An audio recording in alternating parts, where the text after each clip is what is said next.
ბიჭო, მე რა მაინტერესებს იცი? შენ როდემდე აპირებ ასე გათიშული ყოფნას? გაგაგიჟებს ეს კომპიუტერით გვანშეთ ხო გითხარ?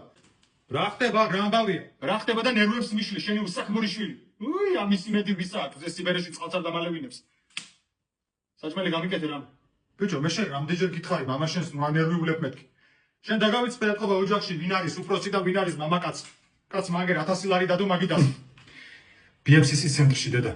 Edu პრემიუმ ბარათის მეშვეობით შევიძინე დისპეჩერის კურსი და ვსწავლობ. 950 ლარს ვიხდი. და რომ იცოდეს, მათაშორის BMCC ცენტრის დამსახურებით ისეთი სკილები გამომიმუშავეს, უკვე ფული შოვნას დავიწყებ.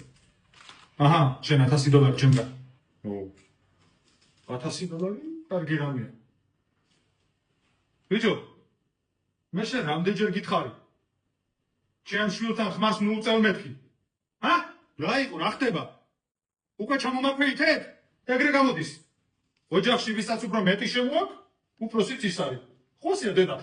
ყველგან გამაფრენიო და არ გავიგო შენი. კიდევ ერთი სიტყვა.